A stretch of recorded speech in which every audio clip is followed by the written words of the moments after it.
Assalamualaikum warahmatullahi wabarakatuh. Waalaikumsalam warahmatullahi wabarakatuh. Selamat siang Bapak. Selamat siang, Budia. Sehat? Alhamdulillah. Bapak bagaimana kabarnya? Alhamdulillah, cuma agak serak. Agak serak ya Pak. Tapi insya Allah masih ini kok Pak. Mudah-mudahan Bapak sehat selalu. Amin, ya Pak ya. Amin ya Allah ya Rabbal Alamin. Baik Bapak, mohon maaf sebelumnya saya mengganggu waktu Bapak hari ini. Mungkin mau istirahat atau ada kegiatan lain. Mohon maaf ya Pak sebelumnya ya. Baik Bapak, hari ini Alhamdulillah saya mendapatkan tugas untuk demonstrasi kontekstual pendidikan guru penggerak terkait mewawancarai kepala sekolah. Yang paling pertama adalah mewawancarai kepala sekolah saya sendiri, yaitu Bapak Arif Mardiansyah SPD. Berkenan ya Pak ya untuk saya wawancara? Baik Bapak, selama Bapak menjadi kepala sekolah, bagaimana cara Bapak untuk mengidentifikasi kasus-kasus yang merupakan dilema etika di sekolah atau bujukan moral? Mungkin akhir-akhir ini atau boleh kasus yang beberapa lama sudah lewat, boleh Bapak sampaikan. Ya, selama ini mungkin saya dalam menghadapi masalah-masalah tadi ya. Pertama itu kita melakukan analisa terlebih dahulu tentang kasus-kasus yang memang terjadi di sekolah ini. Nah, setelah kita melakukan analisa itu, barulah kita merumuskan permasalahan-permasalahannya. Setelah itu kita mengundang orang tua, mengundang orang tua untuk kita ajak musyawarah ya, ajak berdiskusi di sekolah tentunya untuk menyelesaikan kasus atau permasalahan yang terjadi pada siswa gitu ya. Contohnya mungkin ya baru-baru ini ya, ketika terjadi permasalahan anak yang tadinya anak itu hanya istilahnya iseng barangkali ya dengan teman, yang akhirnya berujung pada tindak perilaku yang menyimpang gitu ya, terjadi kekerasan. Nah, saat terjadi itu barulah kita mengundang orang tua dan juga anak-anaknya ya, yang memang mereka terlibat permasalahan tadi gitu, untuk kita selesaikan gitu, untuk kita carikan solusinya. Yang jelas kita kita ambil jalan asas kekeluargaan gitu ya, yang terbaik ya Pak. Iya, yang terbaik. Jangan sampai nanti ada orang tua yang dirugikan gitu ya, atau misalnya ada anak yang memang dia sudah disakiti tambah terzolimi gitu ya. Ya intinya kita mengambil jalan musyawarah ya, kekeluargaan untuk mengambil keputusan yang disepakati gitu. Baik. Jadi betul sekali ya Pak ya, asas kekeluargaan yang Bapak ambil untuk menyelesaikan kasus yang dihadapi. Iya, yang dihadapi itu. Baik Bapak, pertanyaan selanjutnya Pak, selama ini bagaimana Bapak menjalankan pengambilan keputusan di sekolah Bapak, terutama untuk kasus-kasus di mana ada dua kepentingan yang sama-sama benar atau sama-sama mengandung nilai kebajikan yang sama-sama baik gitu Pak, seperti itu. Ya intinya selama ini kami mengambil jalan keputusan yang adil ya, artinya tidak merugikan salah satu pihak gitu. Makanya perlu sekali kita istilahnya berdiskusi ya dengan guru kelas supaya kita tahu permasalahannya apa, dan ketika kita mengundang orang tua ke sini itu kita sudah tahu permasalahan ya, sehingga saat menyampaikan kepada orang tua itu tidak ada hal-hal yang memang ditambah-tambah atau dikurangi ya, kita sampaikan sesuai apa adanya. Baik Bapak. Lalu langkah-langkah atau prosedur seperti apa yang biasanya Bapak lakukan selama ini, langkah-langkah ketika menghadapi suatu kasus? Ya, langkah-langkah yang saya ambil itu tadi ya, kita tetap mengambil asas praduga tak bersalah ya, karena kita ingin menyelesaikan permasalahan itu dengan tuntas ya, maka kita perlu mengundang orang tua ke sekolah gitu ya, dengan tujuan untuk menyelesaikan permasalahan yang terjadi gitu, sehingga tidak ada satu pihak yang dirugikan ya, semuanya bisa sama-sama terselesaikanlah dengan baik gitu ya. Baik. Jadi Bapak tetap memegang asas praduga tidak Iya, bersalah ya Pak ya, asas di mana praduga tidak bersalah. kedua belah pihak yang sama-sama memiliki kasus bisa diselesaikan dengan sebaik-baiknya, Iya, seperti itu betul. ya Pak. Baik Bapak, selanjutnya menurut Bapak hal-hal apa saja yang selama ini Bapak anggap efektif dalam pengambilan keputusan pada kasus-kasus dilema etika? Iya, hal-hal yang saya lakukan yaitu tadi yang sudah saya sampaikan ya. Artinya kita tetap berkomunikasi ya dengan guru kelas ya, kita berkolaborasi dengan mereka ya untuk mengumpulkan informasi-informasi yang bisa kita dapatkan. Nah, sehingga pada saat kita mengundang orang tua itu kita sudah siap ya. Sudah siap dengan informasi-informasi yang disampaikan oleh guru kelas. Baik Pak. Jadi Bapak menganggap komunikasi atau membangun komunikasi itu hal yang paling efektif ya Pak ya dalam proses pengambilan keputusan. Betul, Bapak. ya. Baik Bapak, selanjutnya hal-hal apa saja yang selama ini barangkali menjadi tantangan Bapak dalam menghadapi pengambilan keputusan untuk satu kasus? Tantangannya apa Pak?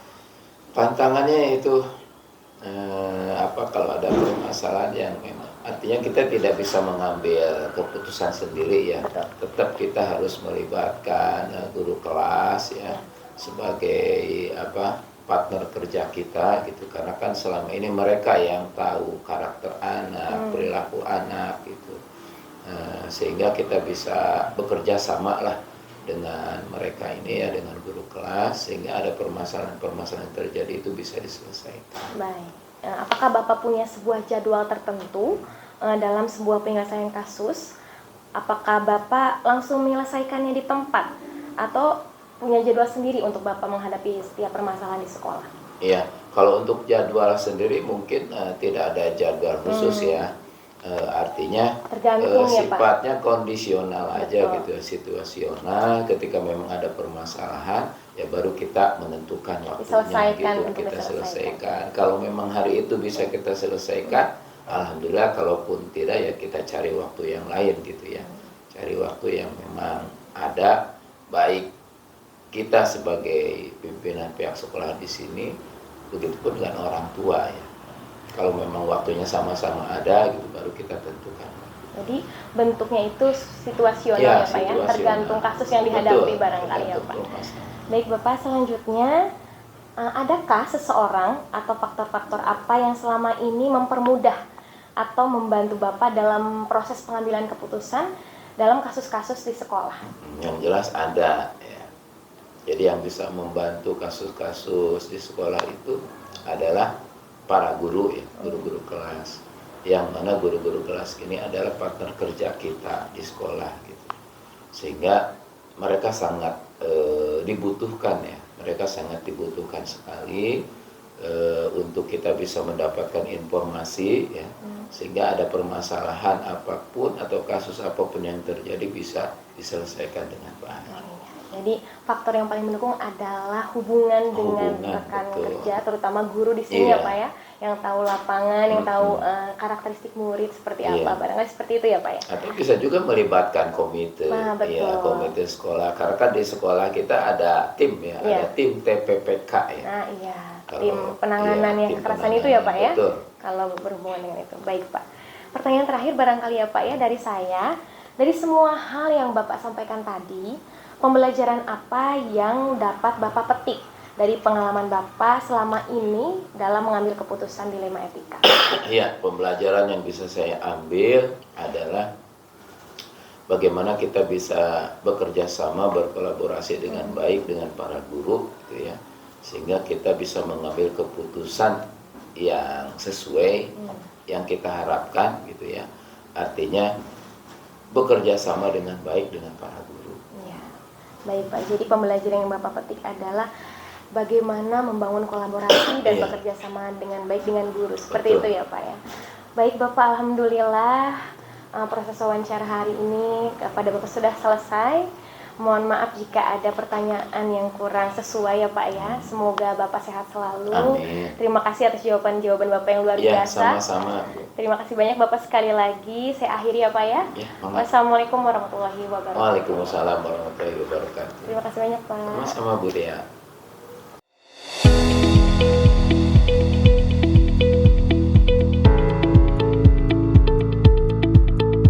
Assalamualaikum warahmatullahi wabarakatuh Ibu. Waalaikumsalam warahmatullahi wabarakatuh. Ibu, sebelumnya perkenalkan, saya Dea Januar Nurjana, guru dari SDN Kedung Halang 2 Kota Bogor.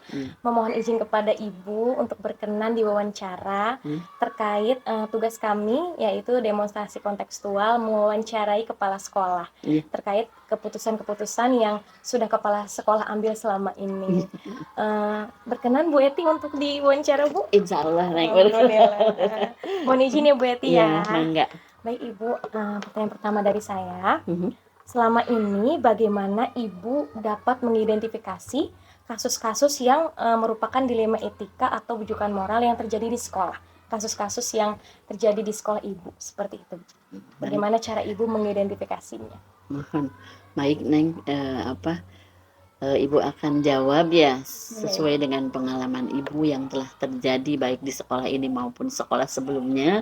Tentunya kasus-kasus itu banyak sekali terjadi di sekolah. Betul. Hanya kita mungkin sebagai pimpinan harus lebih bijak mengambil keputusan, jangan sampai merugikan hak orang lain kemudian dengan yang lainnya. Maksudnya tentunya di sini mungkin kita karena kesetiap harinya bergelut atau bergaulnya dengan orang tua, siswa, juga teman-teman kita ya, khususnya guru di sini. Jadi kita harus lebih hati-hati, jangan sampai ada yang dirugikannya gitu, seperti itu mohon. Jadi cara Ibu mengidentifikasinya menjunjung tinggi asas kehati-hatian ya Bu Betul, ya. mohon. Bagaimana kasusnya, seperti apa, siapa yang terlibat, barangkali seperti itu ya. Baik. Pertanyaan selanjutnya Ibu, selama ini bagaimana Ibu menjalankan pengambilan keputusan di sekolah Ibu? Terutama untuk kasus-kasus di mana ada dua kepentingan yang sama-sama benar nih Bu, dan mengandung nilai-nilai kebijakan atau kebajikan yang sama-sama benar. Bagaimana cara Ibu mengambil keputusannya? Seperti itu. Tentunya dilihat dulu permasalahan terlebih dahulu mungkin ya Neng. Seperti apa permasalahannya? Mohon. Terus apa yang harus kita ambil keputusan? Ya tentunya kembali lagi seperti tadi kan, karena ada dua permasalahan yang betul-betul memang harus kita perhatikan, harus kita kondisikan sebaik-baiknya ya, jangan sampai merugikan salah satu pihak di sana kan gitu ya. Mudah-mudahan saja yang selama ini kita ambil memang betul bermanfaat untuk guru maupun untuk siswa, baik juga untuk orang tua murid seperti itu. Baik, mohon. Lalu Bu, langkah-langkah atau prosedur seperti apa yang biasa Ibu lakukan selama ini ketika Ibu menghadapi suatu kasus? Jadi langkah-langkah apa? Mungkin barangkali dari identifikasi atau lanjut kemana? Seperti itu Bu. Langkah-langkah seperti apa yang Ibu lakukan? Baik, pertama saya paling bertanya dulu. Informasi informasi apa? Kemudian terjadinya seperti apa? Menggali informasi. Permasalahannya apa kan gitu. Kemudian yang misalkan di sini kita tentunya kalau muncul permasalahan berarti kan ada yang terlibat dan yang dilibatkan, tentunya seperti itu. Kita bertanya di sana, baru kita akan menyelesaikan atau memberikan solusi seperti itu ya. Baik Ibu, jadi tadi yang pertama menggali informasi, mengidentifikasi masalahnya, lalu mengidentifikasi siapa yang terlibat di dalamnya, baru mengambil kebijakan atau solusi, seperti itu ya Bu ya. Baik Ibu, hal-hal apa saja yang selama ini Ibu anggap efektif ketika dalam suasana Ibu mengambil keputusan? Jadi apa nih menurut Ibu yang paling efektif ketika dalam pengambilan keputusan Ibu? Seperti itu. Pada saat menghadapi kasus ya Bu ya. Tentunya efektif dalam artian maksudnya semua pihak tidak disalahkan mungkin gitu ya Neng ya. Mohon. Jadi jangan sampai ada yang tersakiti atau dan lain sebagainya. Hanya kita tentunya di sana harus memberi pengertian yang memang bisa dipahami oleh mereka tentunya kan gitu ya. Iya Bu, jadi tidak ada yang dirugikan ya Bu ya pihak-pihaknya. Baik. Baik Ibu, selanjutnya ketika selama ini Ibu menghadapi berbagai kasus ya Bu di sekolah, tantangan dalam pengambilan keputusan pada kasus-kasus dilema etika itu seperti apa? Tantangan seperti apa yang Ibu hadapi? Baik, pengalaman Ibu itu ya yang sudah Ibu laksanakan, Ibu Jana. Nah itu tadi, keputusan kita, walaupun kita sebagai pimpinan, anak buah itu belum tentu bisa menerima. Kan gitu ya. Penerimaan dari yang Betul, lain ya Bu iya, ya. mohon. Walaupun itu sudah dianggap paling bijak, paling baik dan lain sebagainya. Tapi kan itu menurut kita hak mereka. Betul. Maksudnya hanya kita di sini tetap sebagai pimpinan harus mempunyai tanggung jawab terutama ya khususnya, dan kita harus bisa menyelesaikan apapun itu permasalahan yang terjadi di lingkungan kita kan gitu. Mohon. Jadi penerimaannya ya Bu ya, tantangan itu bagaimana nanti itu respon ya Bu ya barangkali ya baik Bu. Luar biasa itu tantangannya Bu ya. Baik Ibu, selanjutnya apakah Ibu mempunyai jadwal tertentu ketika Ibu menghadapi suatu kasus atau Ibu menghadapinya ketika ada kasus diselesaikan pada saat itu juga? Tentunya dilihat dulu permasalahannya. Jadi tergantung permasalahannya ya Bu kalau ya. misalkan memang harus saat itu juga, Ibu langsung selesaikan ataupun kita mencari dulu tadi, menggali dulu permasalahannya. Tentunya nanti besok lusa baru diselesaikan seperti itu. Dan kadang kalau terjadi seperti itu, kadang kan misalkan beritanya nih baru nyampe sore hari dan lain sebagainya, udah di luar jam kerja. Jadi dijadwalkan. Jadi bagaimana tergantung permasalahannya. Tapi kalau misalkan memang harus saat itu juga, ya mau nggak mau kita harus menyelesaikannya di saat itu juga. Jadi tergantung permasalahannya diterima oleh kita kapan. Pada saat itu diterima maka Ibu akan menyelesaikannya pada saat itu juga. Seperti itu ya Bu ya. Iya, mohon. Ibu, adakah seseorang atau faktor-faktor apa yang selama ini barangkali mempermudah Ibu atau membantu Ibu dalam pengambilan keputusan ketika Ibu menghadapi suatu kasus? Ya, tentunya di sini mungkin kita yang pertama ya, misalkan kita diskusi dulu dengan teman-teman yang ada di sini, tentunya guru-guru, kemudian juga kita minta arahan atau masukan dari pengawas tentunya, karena pengawas itu sebagai atasan kita langsung. Seperti itu. Kalau misalkan di antara itu tidak bisa, ya mau nggak mau kita harus mengambil keputusan sendiri seperti itu. Cuman ini Neng di sini ya alhamdulillah ya, Ibu sebentar lagi udah mau pensiun. Tentunya kalau Ibu rasakan, hanya Ibu mungkin yang jarang ke dinas dan mengadu-ngadu segala permasalahan yang terjadi di sekolah kan gitu ya.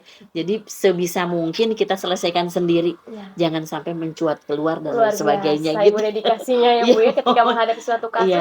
Kalau masih bisa diselesaikan oleh Ibu, maka Ibu akan selesaikan. Betul. Tapi tentunya tadi Ibu mengakui juga ya Bu ya, kalau faktor-faktor yang salah satunya yang mempermudah adalah komunikasi dengan guru. Betul, mohon. Dan dengan pengawas. Tapi sejauh ini Ibu luar biasa Bu ya dalam menghadapi kasusnya. Baik. Alhamdulillah, kan kadang juga ada pimpinan sedikit-sedikit ada masalah dengan guru, lapor ke dinas, lapor ke dinas. Orang lain itu atau orang luar itu tidak akan tahu permasalahan kita di dalam kalau tidak ada laporan dari orang dalam gitu kan. Kita kan malu sebagai pimpinan sudah dikasih amanah ya. Harus begini masa sih? Maksudnya misalkan istilahnya anak buah sendiri, kita tidak bisa malu gitu. Apa sebagai pimpinan nggak bisa, nggak ada apa-apanya ya Neng. Betul. Ibu sangat bijak sekali ya Bu ya, Masya Allah dalam mengambil suatu keputusan ya Bu ya. Luar biasa. Barangkali pertanyaan terakhir Ibu dari saya, dari semua hal yang telah Ibu sampaikan tadi, kira-kira nih Bu, pembelajaran apa yang dapat Ibu petik dari pengalaman selama ini Ibu menghadapi berbagai kasus dalam mengambil keputusan dilema etika terutama? Apa pengalaman atau pembelajaran yang dapat Ibu petik? Insya Allah Neng, yang di sini tentunya yang Ibu pengalaman sendiri ya, alami sendiri. Nah itu salah satunya kita tidak bisa memaksakan kehendak sendiri, walaupun itu memang sebenarnya sudah dianggap benar gitu, bukan penilaian kita sendiri, mungkin umumnya seperti itu, tapi dikembalikan kepada pribadinya masing-masing, khususnya guru-guru di sini kan gitu ya, guru-guru yang mau dan siap menerima apa yang menjadi keputusan kepala sekolahnya, itu juga belum tentu. Belum tentu. Jadi hal yang paling bisa Ibu petik adalah bagaimana kita menghargai orang lain ya Bu ya, iya. dengan tidak memaksakan kehendak Ibu, betul. walaupun Ibu sebagai pimpinan. Jadi sebijak mungkin Ibu mengambil keputusan yang terbaik, Iya. yang bisa menghargai orang-orang sekitar Ibu, Iya. terutama rekan kerja di sini guru ya Bu ya. Betul. Masya Allah Ibu, luar biasa apa yang Ibu sampaikan. Saya mendapatkan banyak sekali ilmu ya Bu ya, terutama dalam hal pengambilan keputusan, terutama di sekolah ya Bu ya, yang Ibu laksanakan di sekolah barangkali. Terima kasih banyak Ibu. Sami-sami. Atas waktunya hari ini. Mohon maaf jika saya mengganggu Ibu, kesibukan Ibu barangkali ya Bu ya. Sekali lagi terima kasih banyak, sangat bermanfaat bagi saya Bu ya. Semoga nanti di lain kesempatan kita bisa bertemu lagi. Amin. Terima kasih banyak Ibu. Saya tutup ya Bu ya. Assalamualaikum warahmatullahi wabarakatuh. Waalaikumsalam. Terima kasih banyak Ibu.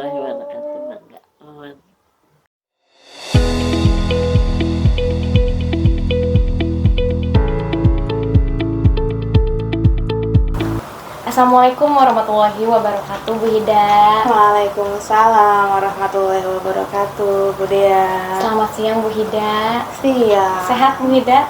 Alhamdulillah. Sehat terus. Mohon maaf, Bu Hida, mengganggu waktunya. Sebelumnya perkenalkan Bu, nama saya Dea Januar Nurjana. Saya dari SDN Kedung Halang 2 Kota Bogor. Insya Allah hari ini akan mewawancari Bu Hida terkait dengan tugas demonstrasi kontekstual wawancara kepala sekolah Bu. Apakah Ibu berkenan untuk diwawancara hari ini? Berkenan dong. Alhamdulillah. Saya mohon izin ya Bu ya menyampaikan beberapa pertanyaan terkait proses pengambilan keputusan sebagai kepala sekolah. Kepala sekolah di SDN Kaumsari ya Bu ya? Iya betul, SDN Kaumsari. Baik Ibu, selama ini bagaimana Ibu dapat mengidentifikasi kasus-kasus yang merupakan dilema etika atau bujukan moral di sekolah Ibu? Baik, ketika ada beberapa masalah gitu ya di sekolah untuk apakah itu dilema etika atau bujukan moral, ya mungkin kita pelajari dulu nih. Kita lihat dulu masalahnya, kita lihat dulu kasusnya seperti apa, baru kemudian setelah itu kita lihat kita coba untuk disisir dulu nih bagaimana langkah yang tepat untuk mengatasinya. Dan itu bisa dilihat apakah itu dilema etika ataukah bujukan moral. Nah itu bisa terlihat ketika kita sudah mengidentifikasi masalah tersebut. Jadi diidentifikasi dulu ya Bu, dipelajari lebih dalam, baru nanti di akhirnya diputuskan apakah itu dilema etika ataukah itu bujukan moral. Seperti itu ya Bu ya? Baik Ibu, pertanyaan selanjutnya Bu, selama ini bagaimana Ibu menjalankan pengambilan keputusan di sekolah Ibu? Terutama untuk kasus-kasus di mana ada dua kepentingan yang sama-sama benar atau sama-sama mengandung nilai kebajikan. Oke, baik. Jadi kalau misalnya seperti itu, saya biasanya lihat dulu nih masalahnya seperti apa.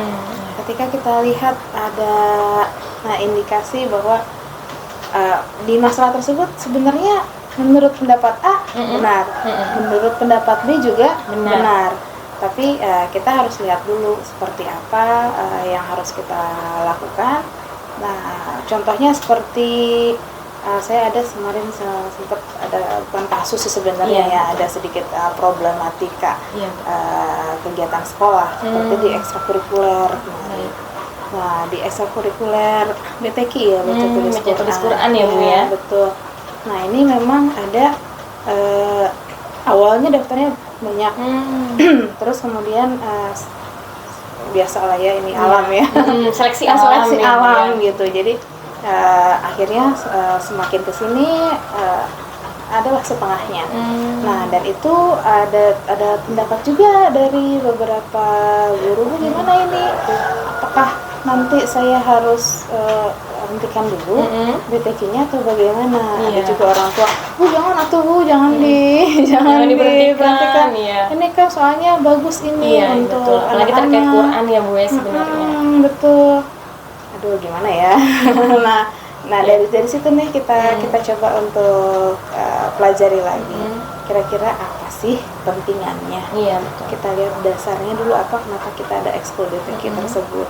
Nah, setelah kita pelajari dasarnya apa, oh iya ternyata ini bagus loh untuk anak-anak. Nah, itu kita sosialisasikan lagi pada orang tua murid. Nah, itu mungkin Yang menurut saya sebenarnya itu adalah dilema etika, karena kalaupun tidak dilanjutkan pasti punya alasan sendiri.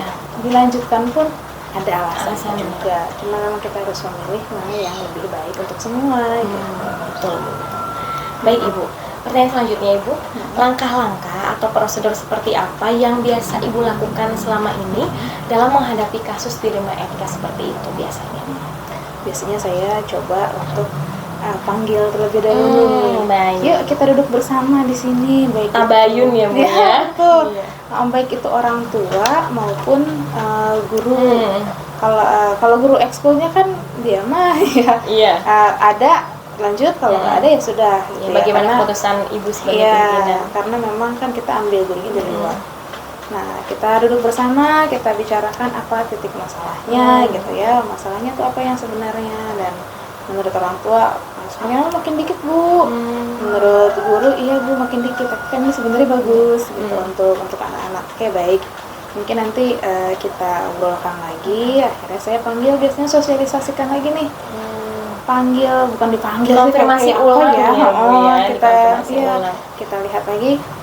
Mungkin saya coba kalau misalnya ini komite sekolahnya deh, ya komite kelasnya ada nggak? Kalau misalnya ada komite, kita ngobrol bareng.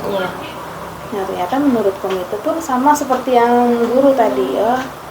Bu, sini BTK ini bagus loh, kita kan bisa untuk ikut lomba gitu, untuk lomba pentas PAI nanti, entah itu FIPZIL, dianalisis bersama ya Bu. Betul, ini walaupun anaknya semakin lama semakin sedikit, tapi kalau kita fokuskan untuk perlombaan, insya Allah tidak akan berkurang lagi gitu.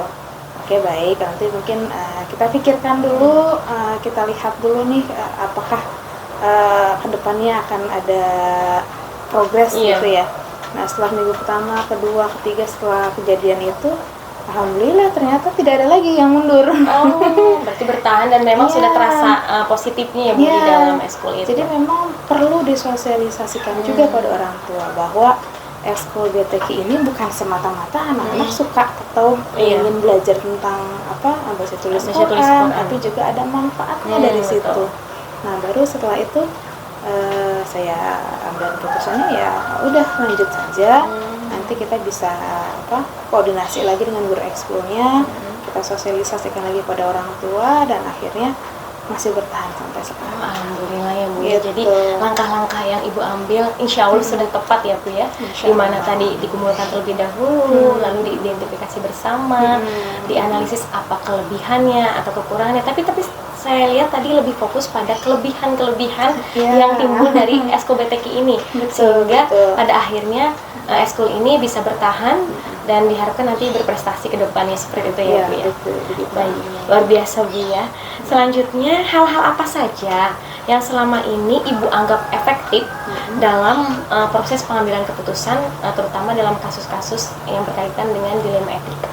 Apa yang paling efektif menurut Ibu? Kalau yang paling efektif menurut saya itu ketika kita mengambil keputusan dalam proses pengambilan keputusan dilema etika ini, yang pastinya pertama kita cari intinya dulu apa. Intinya ya Bu ya? Intinya bagaimana? Apakah kalau misalnya yang tadi tentang ekskul ya, tentang ekskul BTK, ini BTK ini kita jadikan yang utuh. BTK ini apa sih sebenarnya?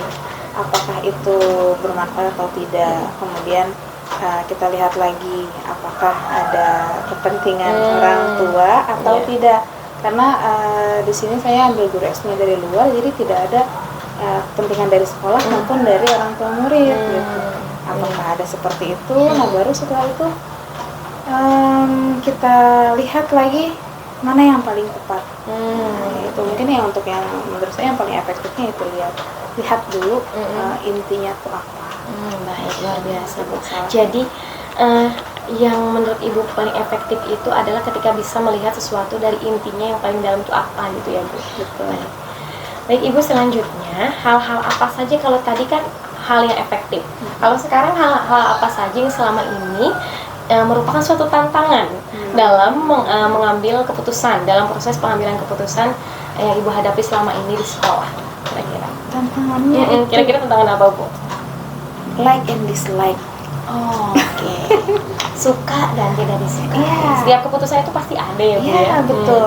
Ketika kita mengambil keputusan yang A, ini pasti orang Iya. suka atau tidak gitu. Jadi bukan tantangannya itu bukan kita mengambil keputusan untuk disukai banyak orang Iya. gitu, tapi apakah keputusan itu benar dan bermanfaat untuk banyak orang gitu.